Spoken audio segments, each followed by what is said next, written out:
오늘 말씀은 시편 23편 1절에서 6절 말씀으로 여호와는 나의 목자라는 말씀의 제목으로 함께 말씀을 나눕니다. 우리의 모든 삶의 주인이 되시고 목자가 되어주시는 여호와 하나님을 오늘 이 시간 찬양하고 고백하기를 축원합니다. 우리의 모든 삶을 하나님께서는 하나도 실수함이 없이 우리를 인도하여 주십니다.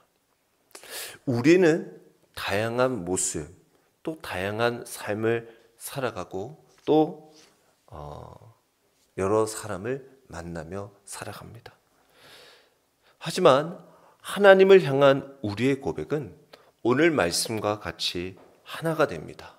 바로 여호와는 나의 목자이시다라는 것입니다.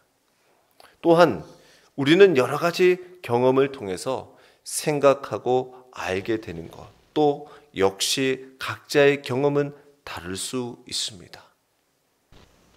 그러나 우리의 고백은 하나같이 여호와는 나의 목자이시다라는 것입니다. 그러기에 이 시편은 언제 읽든지 누가 있든지 하나같이 같은 고백의 자리로 나아가게 하여 주더라는 것입니다.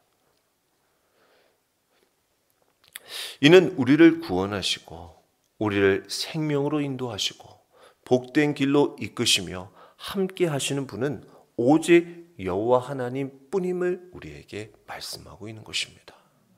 그래서 시편 23편 시작도 여호와부터 시작하고 마지막에도 여호와의 집에 영원히 살리로다 라고 마무리하고 있어요. 우리의 시작, 우리의 끝은 여호와 하나님이 될 줄 믿습니다. 여러분들의 기도 덕분에 12일간의 그러한 영성순례를 잘 다녀올 수 있었습니다. 영성순례를 가는 길에는 밤에 비행기를 타기도 하여서 깜깜하게 밤에 그냥 계속 비행을 해 갔습니다. 그래서 창 근처에도 있지 않아서 주변을 전혀 볼 수가 없는 상황이었으나 돌아올 때는 낮에, 아침부터 낮에 이렇게 환한 대낮에 이렇게 올 수가 있었어요. 그래서 마지막에는 이제 밤에 한국에 떨어지긴 했지만 이렇게 오는 내내 멋진 광경들을 봤어요. 설산이 거기에 히말라야 산맥을 넘어가는 것처럼 이렇게 보이기도 하고 또 넓은 들판에 그런 광야와 같은 길을 이렇게 날아오면서 오늘 이 시편의 23편의 말씀이 확 저에게 와닿습니다. 하나님께서 이 모든 영성순례 또 우리의 삶을 이렇게 이끌어 주시고 인도해 주고 계시는구나 라는 것을 고백하고 알 수가 있었어요. 첫째 날 9월 30일 날 그렇게 월요일 날 비행을 타고 가게 됐죠. 처음 10시간의 비행기를 타고 아부다비로 향하게 되어졌습니다. 우리 선우가 걱정을 합니다. 뭔 말을 할까 봐. 그런데 출발을 함에 있어서 하루 전날에 우리가 준비하는 모임이 있었는데 그건 다름이 아니라 비행기의 좌석이 정해져 있지를 않았어요. 이제 좌석이 마음대로 선택이 되어 있었던 것입니다. 체크인을 해야 되는 상황에서. 그러다 보니까 부부끼리도 못 앉는 상황, 심지어 선우와 저도 자리가 떨어져 있는 상황. 네, 이런 상황이었어요. 가는데. 그런데 법적으로 미성년자는 부모와 이렇게 떨어져 있으면 이렇게 붙여주기로 이렇게 되어 있다라고 합니다. 그럼에도 불구하고 그것을 잘 신경을 써주지 않으면 그걸 하기가 어렵습니다. 그래서 저도 마음 한편으로는 불안한 마음도 가지고 그 현장에 갔지요. 그래서 체크인을 하고 짐을 붙이려고 이제 티켓팅을 하는데 그때 보니 그 이제 여자 그렇게 이제 하시는 분이 자녀가 떨어져 있네요 하고 자리를 붙여줬습니다. 근데 자리를 붙여주는 과정에서도 격려하는 저희가 10시간을 가고 그 다음 또 6시간 내지 7시간 가까이 또 바르셀로나로 향하기 때문에 격려하는 것까지는 못 해준다라는 거예요. 그래도 자기가 한번 해보겠다라고 어떻게든 두 자리가 다 떨어져 있었던 겁니다. 그래서 그 자리를 어떻게든 해서 자리를 옆자리로 해줬어요. 두 비행기를. 그러는 과정 가운데 참 감사하다. 왜냐하면 여차하면 저희가 좌석이 우리끼리 만약에 흩어져 있으면 우리 안에서 자리를 변경을 하리라라고 나름대로 이제 계획을 가지고는 있었으나, 그런데 그런 가운데 미리 우리 이제 선우와는 옆자리를 이렇게 해서 가게 되었었어요. 그러면서 제가 느낀 게 뭐냐면 비행기 좌석 하나 어떻게 할 수 없는 우리들의 모습 속에 상황이 있더라는 거죠. 어디 가는 데 있어서 좌석 하나 할 수가 없어요. 그 연약한 무능력한 나의 모습을 보게 되었었어요. 그래서 더 이 영승순례길을 하나님께서 인도해 주시기를 기도했어요. 비행기를 탔습니다. 10시간을 가야 하는 비행기였어요. 선우는 비행기를 타서 그래도 가봤던 거리가 제주도 1시간 정도, 최고로 비행기를 오래 타본 게 1시간이야. 그래서 이 10시간에 감이 없어요. 그래서 1시간 가면 10시간이 됐나 싶어서 또 언제 도착하나. 그렇지만 아직 시간은 계속 가야 돼요. 옆에서 막 몸은 힘들고 그 넓지 않은 좌석에서 힘들게 갔죠. 그런 가운데 어떻게 피곤한 몸을 가지고 쪽잠을 잤어요. 그래도 마침 새 자리가 우리 일행이었기 때문에 선우를 배려해서 중앙에서 눕혀서 재워서 가게 되어졌어요. 근데 선우가 자고 일어났더니 다리가 아프다는 거예요. 다리가 근데 이건 가만히 앉아 10시간만 가도 다리는 아픕니다.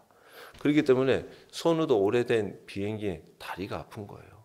그래가지고 다리를 주무르셨는데 화장실을 갔다 오는데 오한이 온 거예요. 애가 갑자기 이 다리가 아프고 비행기에서 오한이 와가지고 막 벌벌 떠는 거예요. 이렇게.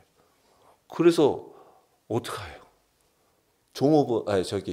스튜디오스한테 말씀을 드렸죠. 근데 제가 그 항공기는 그 아랍의 항공기였어요. 그래서 제가 영어도 잘하지도 못하는데 마침 한국어를 또 잘하는 스튜디오스가 있었어요. 그래서 그 스튜디오스한테 좀 따뜻한 물을 좀 달라.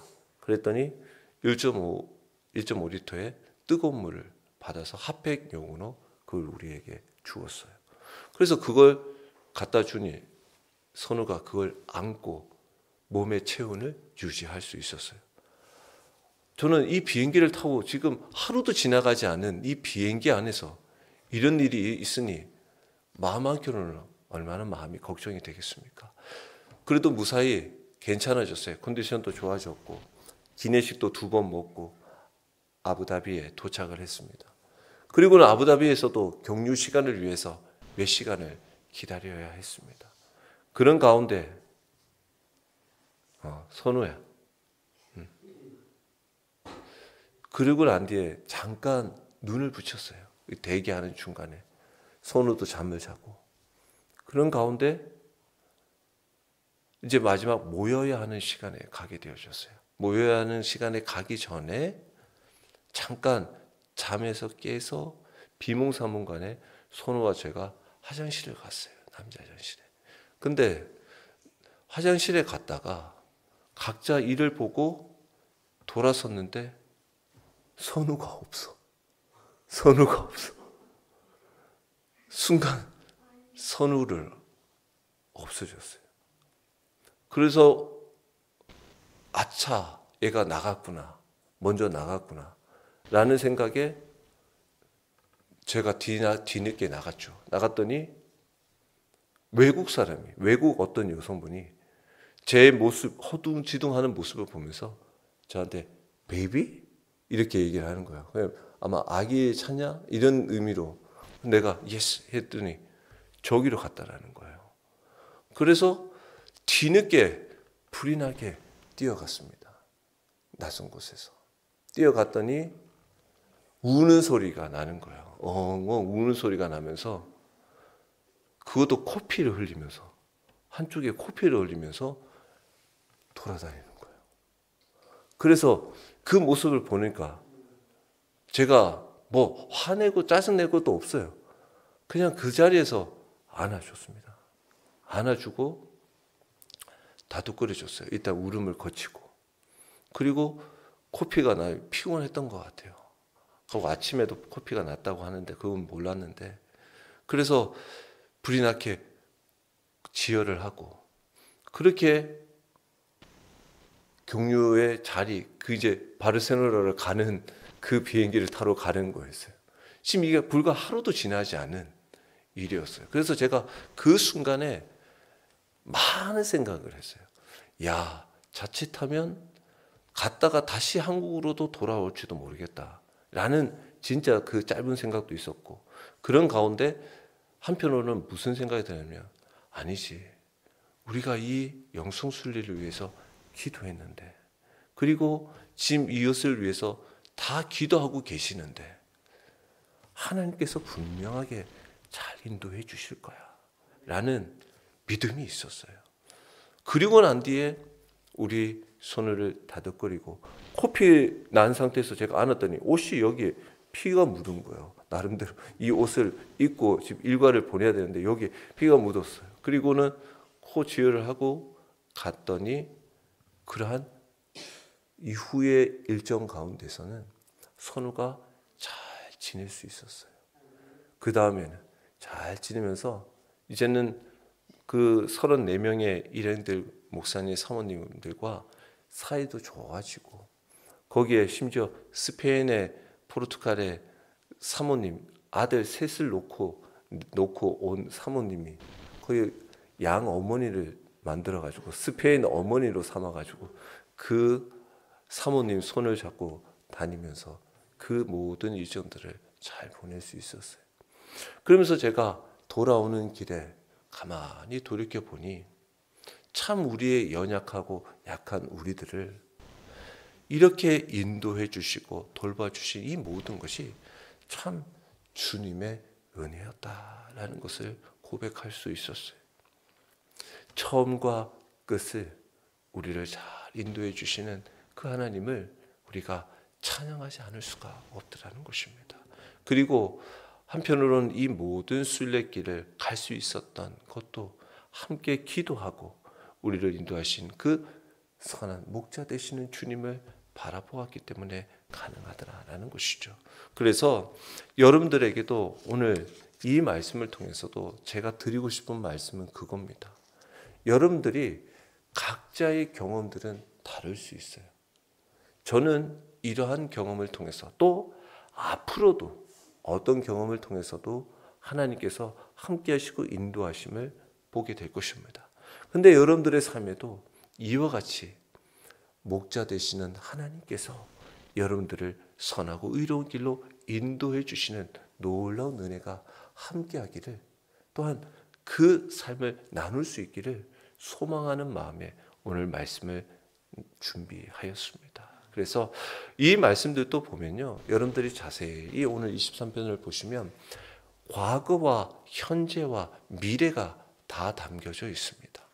하나님은 우리를 인도해 주셨을 뿐만 아니라 지금도 인도하고 계시고 앞으로도 끝까지 책임져 주신다는 것을 약속하고 계시는 분이 바로 하나님이십니다. 그래서 그 하나님을 꼭 붙드시기 바랍니다. 그래서 오늘 이 다윗이 언제 이 23편을 지었을까? 학자들마다 의견들이 달라요. 어떤 학자들은 다윗의 말년에 평안할 때 이제 이 시편을 썼을 것이다. 또는 가장 힘이 좋고 부강한 그 시절을 보내면서 썼을 것이다. 또 한편으로는 자신의 아들 압살롬의 반역의 어려운 가운데 썼을 것이다 하는 그런 가운데서도 대부분의 의견들은 좀 평화롭고 잘 부강할 때 그때 이 시편 23편을 썼을 것이라고 생각을 하고 있습니다. 그런 가운데 자신의 삶을 돌이켜보면 다윗의 삶은 결코 쉬운 삶은 아니었습니다. 그 형제 중에도 막내였고 그리고 오랫동안 사울 왕을 피해 다니는 그 도망자 신세였어요. 심지어 왕의 시절을 보내면서도 자신의 죄로 인하여 여러 많은 어려움을 겪게 되기도 하였습니다. 그런 모든 삶의 모습 가운데서도 다윗은 먼저 고백하고 부르짖는 것이 바로 여호와라는 것입니다. 여호와는 나의 목자십니다 라고 고백하고 있습니다. 여러분들의 삶에는, 여러분들의 삶의 가장 우선순위에는 누가 함께하고 계십니까? 무엇이 차지하고 있습니까? 오늘 여러분들의 삶에도 먼저 고백되어야 할 분은 여호와는 나의 목자이십니다 라는 것을 고백하며 시작하시길 축원합니다. 이것만 되면 우리의 만사는 하나님이 책임져 주시는 것입니다. 양은 목자의 능력에 따라서 생사화복이 결정되는 것입니다. 우리는 아무리 해도 연약해요. 방향 감각을 상실합니다. 이리저리 서둘러거리고 헤매이며 힘들어합니다. 그래도 길을 잃고 떠나가 있고 아파도 어떻게 뭐라 하지 않으시고 우리를 품어주시고 찾아오시는 하나님. 심지어 99마리가 있더라도 한 마리 잃은 그 잃어버린 어린 양을 찾는 심정으로 주님은 우리를 찾아주시고 만나주시더라는 것입니다. 그러한 하나님, 그러한 주님을 우리는 꼭 의지해야 될 줄 믿습니다. 다윗이 그런 사람이었어요. 다윗도 심지어 자기가 돌보는, 자기가 이끌고 있는 그 양이 곰이나 사자가 잡아가면 그 사자와 곰이 입에서라도 먹고 있던, 삼키고 있던 그 입에서도 꺼내왔던 다윗이었어요. 하물며 자기도, 인간인 자기도 그러한데 하나님이 목자가 되어 주신다면 어찌 내가 그러한 모든 어려움에서 두려워하리요. 그래서 목자이신 그 여호와 하나님이 함께하니 다윗은 이와 같은 고백을 하게 되죠.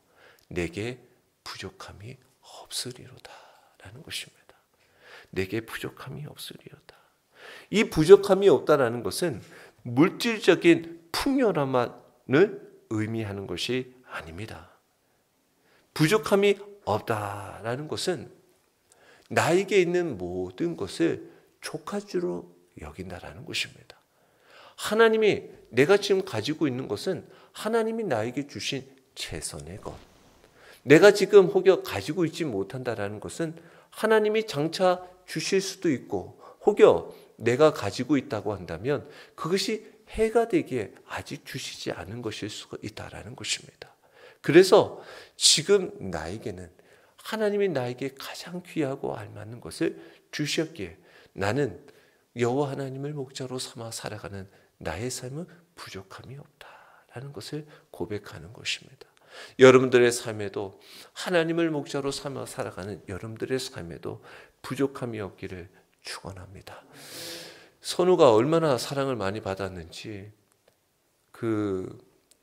보는 내내마다 선우에게 빵 사주고 싶어하고 아이스크림 사고 싶어주고 하고 용돈 주고 싶어하고, 그래서 선우가 용돈을 얼마나 많이 받았는지 모릅니다. 빈 지갑 들고 가서 거기에 동전과 지폐와 맛있는 것도 얼마나 얻었는지 모릅니다. 한 번은 파인애플, 그분이 원래는 아이스크림을 사주려고 했어요. 근데 아이스크림을 선우가 계속 저는 괜찮아요 하니까 사모님이 저한테 와서, 아니 그 선우 무슨 아이스크림 사준다고 하면 괜찮아요, 거절하라고 나보고 시켰냐고. 계속 아이스크림 사준다고 하는데 괜찮다고만 한다라는 거예요. 그래서 내가 아니다고, 그렇지 않다고. 근데 뭐 선우가 먹기가 좀 그래서 그랬는지, 그래서 아이스크림 말고 다른 건 뭐가 있을까 하다가 파인애플 주스를 해주려고 하는 거예요. 근데 그게 길거리 이제 노점상에서 파인애플을 직접 큰 거를 잘라가지고 그 안에 있는 생거 통을 꺼내가지고 갈아가지고 넣어서 이렇게 하는 건데 그게 12유로예요. 12유로. 비싸. 12유로면 못해도 뭐 대략 한 17,000원, 18,000원 넘게 아니 그 정도는 한 2만 원 정도 아마 되지 않을까 싶습니다. 그러니까 그 정도 되는 가격이니까 사모님도 나는 간단하게 아이스크림 하나 사주고 싶었는데 파인애플 그거 사주려고 하니까 약간 고민을 하시더니 그냥 선우야 우리 나눠 먹자 그러시는 거예요. 나눠 먹자. 그래서 네 좋아요. 그래가지고 고기 파인애플을 꺼내가지고 가는데 그걸 파인애플만 간 게 아니라 연유도 넣고 얼음도 넣고 또 달콤하게 하는 것도 연유도 달지만 이렇게 뭐 설탕도 좀 넣고 하는 것 같아요. 그러니까 이게 갈아가지고 딱 넣었는데 이게 얼마나 시원하고 달콤하고 맛있었는지 선우가 딱 빨대를 2개를 딱 꽂고 하나를 먹고 있는데 지금 이 다음 빨대를 빨기 위해서 다른 목사님과 사모님들이 대기하고 있는데 선우가 빨대를 물고는 떼지를 않는 거예요. 이걸 너무나 맛있으니까 계속 쪽쪽쪽 빨길래 내가 선우야 그만 먹어라 그만 선우야 목사님 사모님 기다리신다 그만 먹어. 근데도 뭐 두른도 만두 계속 막 빨고 있는 거야. 그래서 내가 머리를 이렇게 이마를 뒤로 밀었어요. 선우야 그만 먹어. 그러니까 그제서야 선우가 아쉽게 빨대를 떼는 거예요. 그러더니 목사님 사모님이 하고 저도 이렇게 맛을 봤는데 엄청 맛있습니다. 그런데 그 다음에 또 선우가 다 먹고 또 어떤 분은 선우 보고 또 맛있는 것도 사 먹으라고 또 용돈을 주시고 또 거기에 어떤 대표님은 또 선우 너무나 잘한다고 초콜릿도 선물해 주시고 부족함이 없이 채워주시더라는 거죠. 우리의 삶의 모습 속에서 하나님께서는 우리의 필요를 아시고 우리를 돌봐주시더라는 것입니다. 그리고 그러한 부족함이 없게 하기 위해서 하나님께서는 우리에게 이와 같이 인도해 주시는데 2절에 보니까 그가 나를 푸른 풀밭에 누이시며 쉴 만한 물가로 인도하시도다 라고 말씀하고 있어요. 푸른 풀밭에 누이신다라는 것입니다. 이것은 영적 양식이 충분히 공급해 주신다라는 거예요. 어떻게 보면 양에게는 풀이 필요한 것입니다. 근데 먹는 것만이 필요한 것이 아니죠. 우리의 삶은 먹는 것만 채워주는 것이 아니라 우리의 영혼에 충분한 자양분을 공급받아야 하는 것입니다. 그래서 하나님은 우리의 먹는 육체적인 것뿐만 아니라 하나님은 우리의 영혼을 채울 수 있는 귀한 곳으로 우리를 인도해 주시더라는 것입니다.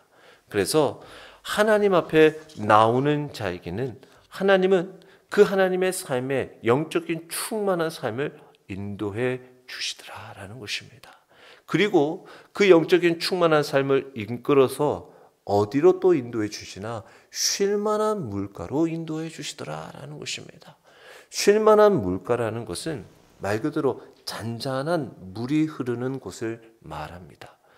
이 물도 급히 사납게 지나가는 물이 있고 아예 물이 흐르지 않는 메마른 곳이 있습니다. 그리고 물이 잔잔히 흘러가는 곳이 있어요. 이것을 어떻게 흘러가고 무엇을 보느냐에 마음이 위로가 되는 거예요. 안정이 되는 겁니다. 즉 잔잔히 천천히 흘러가는 이 시냇물을 바라보면서 우리의 마음이 피곤했던 마음들이 생기를 얻고 쉴 만한 이 물가를 통해서 낙심하고 절망했던 우리들을 그 하나님께서 은혜로 공급해 주시는 그 마음을 공급받게 되더라는 것이죠. 그래서 우리가 지쳐있던 우리들의 영혼들이 그 쉴 만한 물가에 잔잔한 물이 흐르는 소리를 들으면서 이 가운데도 나와 함께 하시는 하나님을 돌이켜보면서 회복하게 되더라는 것입니다. 그리고 3절에 보니 내 영혼을 소생케 시키시더라라는 것입니다. 다윗은 자신의 삶에 위기가 많이 있었어요. 죽을 위기도 있었고 심지어 그가 죄를 범함으로 말미암아 사실 그냥 거기에서 끝날 법도 한 죄였어요. 살인의 죄, 다른 이웃의 그 아내를 탐한 죄, 간음한 죄, 이것은 그냥 끝나는 인생이었어요. 그러나 하나님은 그 죄된 그 다윗에게 나단 선지자를 보내서 회개케 하게 하고 그를 다시 살 수 있는, 회개케 하여 소생케 하는 기회를 주셨어요. 이게 하나님께서 우리를 인도해 주시는 은혜인 것입니다.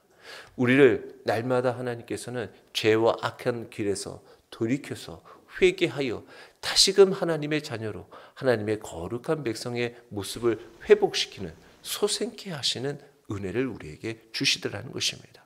이것을 어디에서 얻어지느냐? 바로 자기 이름을 위하여 의의 길로 인도해 주시는 그 목자 되시는 하나님의 귀한 은혜가 있더라는 것입니다. 바로 의의 말씀, 생명의 말씀의 자리로 우리를 이끌어 주시더라는 것입니다. 이것은 하나님께서 우리를 인도해 주시지 않으면 갈 수가 없어요. 하나님의 이름으로 우리를 하나님의 말씀의 자리로 우리를 인도해 주시는 거예요. 그래서 하나님은 그 자기의 백성을 결코 버리지 않으시고 반드시 바른 길로 인도해 주셔서 그 바른 길을 걸어가는 그 길에 하나님의 보호가 분명하게 있다라는 것입니다. 그것을 하나님은 약속하고 있는 것입니다. 우리가 이 삶의 모습 속에 살아가는 자들의 모습 속에서도 가만히 보면 이 사람이 죄되고 악한 일들을 급히 달려가는 것은 불보듯 뻔한 길입니다. 그 길이 어떻게 어떤 종말이 기다리고 있을지 우리는 보지 않아도 그 길은 뻔히 멸망의 길로 갈 수밖에 없는 거예요. 그러나 지금 의롭고 바른 길로 가는 그 길이 협착하고 좁고 많은 사람이 가지 않는다 할지라도 그 길은 생명의 길이 될 줄 믿습니다. 그래서 하나님은 그 의로운 의의 길로 우리를 인도하여 주시더라라는 것입니다. 이것이 우리를 부족함이 없이 채워주시고 목자 되신 하나님이 인도해 주시는 길입니다. 그리고 반드시 또한 그 길 가운데 하나님께서 우리를 완벽하게 보호해 주시더라라는 것입니다. 4절의 말씀이 그 말씀입니다. 내가 사망의 음침한 골짜기로 다닐지라도 해를 두려워하지 않을 것은 주께서 나와 함께 하심이라. 주의 지팡이와 막대기가 나를 안위하시나이다. 아멘. 주의 지팡이 그리고 막대기 같은 의미입니다. 근데 지팡이는 언제입니까? 바로 양을 인도할 때, 무리를 인도할 때 쓰는 것이고, 이 지팡이가 때로는 양을 해치는 맹수에게는 막대기가 되어 무기가 되고 기구가 되어서 그를 양으로 지켜준다라는 것입니다. 이것은 하나님의 놀라우신 능력이 담겨져 있는 것입니다. 그리고 우리의 삶의 모습 속에도 골짜기로, 아니 하나님이 나를 의의 길로 인도해 주시는데 내가 사망의 음침한 골짜기로 다니게 되더라는 거죠. 참 나는 사망의 음침한 골짜기로 다니기 싫지만 우리의 모습은 연약하여 이러한 골짜기 길을 헤맬 때가 있더라는 것입니다. 왜? 우리는 양 같아서 방향 감각을 잃어버리기 때문에 우리는 잘못된 길로 갈 수 있더라는 것이죠. 그러나 그 길 가운데서도 해를 두려워하지 않을 것은 주께서 나와 함께 하시기 때문에, 임마누엘이신 하나님이 우리와 함께 하시기 때문에, 그 하나님이 우리를 돌봐 주시기 때문에 우리를 보호해 주신다라는 것입니다. 그 보호는 완전하신 것입니다. 왜냐하면 하나님께서는 보호해 주심에 있어서 그냥 할 수 있으면 하고 못하면 못하는 것이 아닙니다. 하나님이 보호해 주시면 끝까지 보호해 주시는 것입니다. 그래서 하나님께서 이스라엘 백성들을 이끌어 가시는데 어떻게 이끌어 가셨습니까? 광야의 길에서 그 뜨거운 그 광야 길을 지나가는데 제가 이번에도 사진을 좀 찍어 봤는데, 제가 오는 길은 낮에 왔다 그러지 않습니까? 그래서 봤더니 구름 모양이 진짜 다양했습니다. 근데 정말 신기하게도 구름이 일자로 구름이 쫙 나 있는 구름이 있었어요. 여러분들이 정말 그런 구름이 있다라고 여러분들 제가 보여주지 않으면 믿지도 못할 겁니다. 그러니까 제가 왜 그게 구름이냐 생각했더니 바닥을 보는데 바닥에 검은 모양이 있으면 그게 그림자거든요. 구름의 그림자입니다. 근데 오는데 검은 줄이 쫙 나 있는 거예요. 그래서 내가 이게 뭐야? 왜 검은 줄이 이렇게 쫙 났지? 그걸 봤더니 구름이 그냥 일차로 쫙 나 있는 것이 정말 신기해요. 그래서 제가 사진을 찍어 왔습니다. 아, 이거 광야길도 하나님께서 만약에 이스라엘 백성들을 그 그늘지게 하려고 하면 이렇게도 그늘을 지게도 하셨겠구나 라는 생각을 했어요. 그래서 저는 그냥 구름을 그냥 온통 덮었을 수도 있겠다라고도 생각을 했는데 하나님께서 광야길을 걷는 이스라엘 백성들의 구름으로 그 그늘을 지게 한다고 한다면 그렇게도 그늘을 얼마든지 하나님은 구름의 모양으로도 얼마든지 각기 모양에 따라서 그들을 그늘지게도 하실 수 있었겠다. 이런 마음 생각이 딱 드는 거예요. 우리의 삶의 모습 속에서 하나님께서 보호해 주시는 것은 이와 같이 완전하다라는 것입니다. 왜냐하면 다윗은 그의 생애에서 죽을 고비를 여러 차례 넘기면서 하나님의 보호하심을 받아 보았기 때문에 그는 이 극한의 상황 가운데서도 보호해 주시려는 분명한 믿음이 있었다라는 것입니다. 오늘도 그와 같은 믿음으로 주님 앞에 나아가시기를 축원합니다. 자, 그와 같은 가운데서 하나님께서 돌봐주실 때 분위기가 5절 6절에는 좀 달라집니다. 양과 같이 목자로 여겨주셨던 하나님이 이제는 주께서 내 원수의 목전에서 내게 상을 차려주시더라라는 것입니다. 아니, 이제는 목자에서 우리를 이렇게 귀하게 상을 차려주시는 분으로 여겨주시더라는 것이죠. 즉 잔치를 베풀어 주시고 귀빈으로 대접해 주시는 것을 보게 되어집니다. 우리를 이렇게 귀하게 대접해 주시더라는 것입니다. 근데 어떻게 원수의 목전에서 상을 차려주시고 기름을 머리에 부어주시는데 그 잔이 그냥 아슬하게 차는 것이 아니라 그 잔이 넘치게 하여 주시더라라는 것입니다. 이것은 다윗이 과거에 체험했던 주님의 인자와 긍휼을 보면서 하나님의 축복이 우리의 삶에 이와 같이 충만하게 머물게 되더라라는 것입니다. 그래서 하나님께서 그의 삶에 원수가 보는 앞에서 연애를 베풀고 친절한 주인으로 그 손님을 우리를 환대해 주시는 것을 통해서 우리의 삶에 하나님과 함께하는 하나님을 의지하는 삶이 얼마나 충만하고 기쁨이 있는지를 우리에게 보여주고 있는 것입니다. 여러분들의 삶에도 어렵고 힘들고 고난 삶에서도 하나님을 의지하고 하나님을 바라보며 살아가는 삶이 이와 같이 하나님이 열어주시는 잔치와 기쁨의 자리가 될 줄 믿습니다. 그러기에 하나님을 꼭 붙들며 살아가시기 바랍니다. 그런 삶의 모습 속에서 다윗은 고백하고 있어요. 내 평생에 6절에 선하심과 인자하심이 반드시 나를 따르리니 내가 여호와의 집에 영원히 살리로다 라고 말씀하고 있어요. 이렇게 말하면서 그는 시를 끝맺고 있죠. 이것은 어떤 상황에서라도 자신을 보호하시는 분이 하나님이시면 그 하나님은 인자로서 또 그의 선하심으로 반드시 나를 지켜주실 것이다. 그래서 나는 그 나를 돌봐주시는 하나님의 집에, 여호와의 집이라고 하면 예루살렘의 성소를 의미하기도 하고 이것은 보여지는 것뿐만 아니라 우리가 영원히 거할 하나님과의 교제를 말하는 거예요.